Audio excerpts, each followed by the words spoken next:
امام ترمذی رحمۃ اللہ علیہ کا خوف خدا۔ امام ترمذی بھی تاریخ میں ایک بہت بڑے امام گزرے ہیں۔ یہ بہت بڑے محدث تو تھے ہی، لیکن ساتھ ساتھ آپ ایک بہت ہی قابل حکیم بھی تھے۔ اللہ تعالیٰ نے آپ کو علم کا سمندر عطا کیا تھا اور اس کے ساتھ آپ کو بہت ہی حسین و جمیل بنایا تھا۔ آپ اتنے حسین تھے کہ جو آپ کو دیکھتا آپ کا دیوانہ ہو جاتا، کیونکہ شہد تو میٹھا ہوتا ہے، لیکن یہ شہد دگنا میٹھا تھا۔ مشہور کتاب ترمذی شریف جو ہر مکتبے میں پڑھائی جاتی ہے، وہ بھی آپ ہی کی لکھی ہوئی ہے۔ یہ واقعہ اس وقت کا ہے جب آپ بالکل نوجوان تھے، اور نوجوانی میں ویسے بھی آدمی کا حسن دگنا ہو جاتا ہے۔ ایک دفعہ آپ اپنے کمرے میں بیٹھے تھے کہ ایک عورت نے اندر آنے کی اجازت چاہی اور کہا کہ ایک مسئلہ پوچھنا ہے۔ آپ نے اسے اندر آنے کی اجازت دے دی۔ جیسے ہی وہ اندر آئی، اس نے اپنا نقاب اتار دیا اور کہا، میں کب سے آپ کے پیچھے تھی، لیکن موقع نہ ملتا تھا۔ آج تنہائی مل چکی ہے، اس لیے میری خواہش پوری کر دیجیے۔ آپ نے جیسے ہی یہ سنا، فوراً رونا شروع کر دیا۔ آپ اتنا روئے کہ وہ عورت بھی شرمندہ ہو گئی اور چپ چاپ وہاں سے چلی گئی۔ آپ کافی دیر اکیلے بیٹھے روتے رہے۔ اس واقعہ کو کافی عرصہ گزر گیا اور آپ اس واقعہ کو بھول گئے۔ اس وقت آپ بوڑھے ہو چکے تھے۔ پھر ایک دن آپ اکیلے بیٹھے عبادت میں مصروف تھے کہ اچانک آپ کے دل میں ایک خیال پیدا ہوا۔ آپ کے دل میں یہ خیال آیا کہ کیا تھا اس وقت؟ کوئی بھی تو نہیں تھا۔ اگر میں اس وقت اس عورت کی خواہش پوری کر دیتا اور بعد میں توبہ کر لیتا تو کوئی مسئلہ بھی نہ ہوتا۔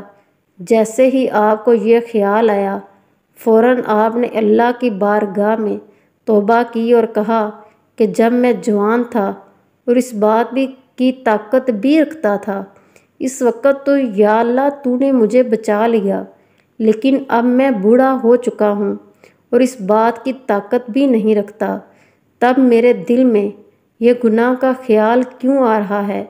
آپ نے یہ سوچ کر رونا شروع کر دیا اور روتے روتے رات کو آپ کو نیند آ گئی۔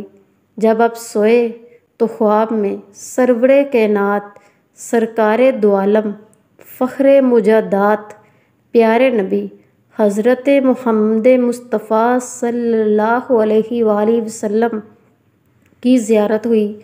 آپ صلی اللہ علیہ وآلہ وسلم آپ کے خواب میں تشریف لائے اور فرمایا کہ ترمذی کیوں رو رہے ہو؟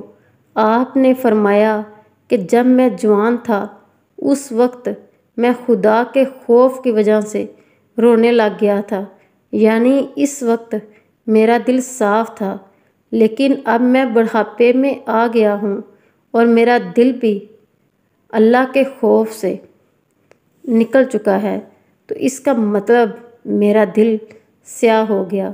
یہ سن کر آپ صلی اللہ علیہ وآلہ وسلم نے فرمایا، ترمذی پریشان نہ ہو، جب تو جوان تھا تو اس وقت تو میرے زمانے کے قریب تھا، اس لیے برکتوں کی وجہ سے تیری یہ کیفیت تھی کہ گناہ کا سنتے ہی رونا آ جاتا، لیکن اب تو بوڑھا ہو چکا ہے اور میرے زمانے سے دور ہو چکا ہے، اس لیے اب تیرے دل میں گناہ کا خیال آ رہا ہے۔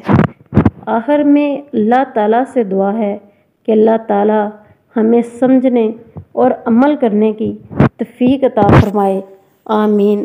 اگر آپ کو یہ تحریر اچھی لگی ہو تو پلیز اس کو لائک کیجئے اور اس چینل کو سبسکرائب کیجئے اور ثواب کی نیت سے اپنے دوستوں کے ساتھ شیئر کیجئے۔ مجھے آپ کی حوصلہ افزائی کا انتظار ہے گا۔ اللہ تعالیٰ آپ کا اور اس امت مسلمہ کا حامی و ناصر۔ جزاک اللہ خیرا۔